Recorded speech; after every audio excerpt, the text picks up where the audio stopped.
So that's also a lot of times when kids start using, and we know that in Arizona. I work with quite a few prevention groups and councils and task force and all kinds of stuff all over the state. And one of the things that we know, because we survey the youth in the state, it's called the Arizona Youth Survey, and it's given to the high schools on the even years. So we know the average age of onset for drug use here in the state is 12 and a half. So I gotta say, 12 and a half is the average. That means there's a lot of kids starting below that, right? To pull that average that low, we gotta know there's a lot of kids that are getting introduced as adolescents. So this is when drugs are introduced. This is a really critical time in development too. And I am getting to the family, but I really want to make sure that we know what we're dealing with the parent-child relationship and what's going on with the kid a lot of times when they're using drugs. So they're going through adolescence. They're uncomfortable anyway. It's a normal time to just not know who you are. I feel uncomfortable in my own skin. My body doesn't fit right. You hit your head on cabinets. All of these things are going on that aren't quite right. It's adolescence, and it's a normal time to go through a dip in self-esteem. Even if you had really high self-esteem growing up, to go through, I'm not confident in who or what I am. I'm trying to do new things that are uncomfortable, and you're talking about major brain changes.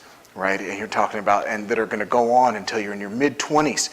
Our brains, our prefrontal cortex doesn't even finish developing till we're 24, 25 years old, right? And so you have an underdeveloped brain, an overload of hormones, peer influences, now social media, what your mom and dad want, and it's going to make you feel a little weird, right? You're going to deal with a lot of discomfort in your own skin.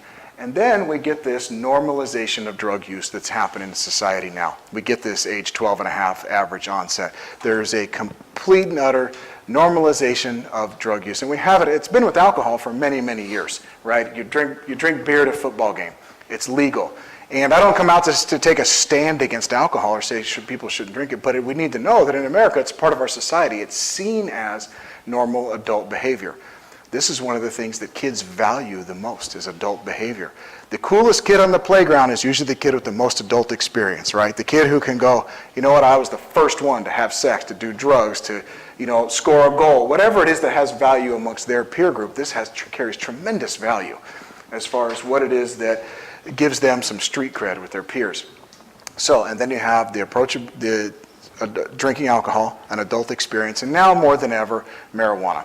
Right, it's seen as, there's huge confusion out there, but a lot of kids, typically the kids that I see, they see it as it's medicine. For as far as they're concerned, it might as well be a vitamin C pill or a kale salad. It's pot, it's medicine, right? And it's legal in multiple states, and it kills less people every year than alcohol, and that is true. It doesn't mean smoking pot's a good idea, but they can go, whoa, 88,000 people a year die in the US from alcohol. How many die from pot? Well, it must be safe. You can start to draw teenage conclusions there without thinking of the potential consequences. So we're setting the kid up to walk down the road now, you can see, of building towards a drug problem.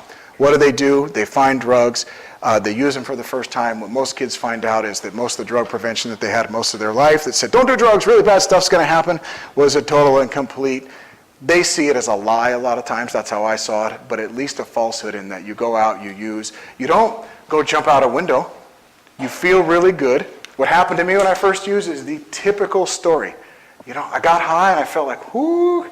Now I can meet people at a party. I could get in a fight. I can ask a girl out. I could do all these things that are really, really hard. And they told me I was going to, jump out a window or something at school. And that didn't happen at all. I laughed until my stomach hurt. I love this. This is the best thing that's ever happened to me. I want to do this again, and no consequence. Right at first, right? Over time it builds up, as we know what happens with addiction, major, major consequences. But when your first few experiences are that, wouldn't you want to chase that experience? And you can get this, anybody can relate to this. I try to make it as relatable as I can, and this is my PowerPoint, right? I think I actually have a slide or two I don't typically use, but I'm going to use this for a moment, right? If you are going along, and this is normal on a day-to-day basis, and we do things that make us feel good, or we get a little bit of dopamine and reinforcement from the brain, we're going to do it, right? We're going to go, well, I'm going to eat either a donut or an apple, right? I get the donut, I get a little better dopamine than the apple. Typically, we're going to want the donut a little more, right? Okay, Now, the thing I got to say about the teen brain, though, without the prefrontal cortex, some of you have adult brains will eat the apple anyway because you know it's better for you, because you understand the potential long-term consequence for your health, right? You'll put those things together and you'll do the grown-up thing and go, I'll eat the stupid kale milkshake or whatever I do. And I know, I don't like a kale shake, but I know they're good for me, so I'll do it. This is with a developed brain. A teen brain can't do that. A teen brain doesn't have that cortex that can think it all the way through. It's just donut every time. Whichever one's going to give, for the most part, the most dopamine release, whatever's going to pay off the quickest. And so drugs do that. They cheat the system.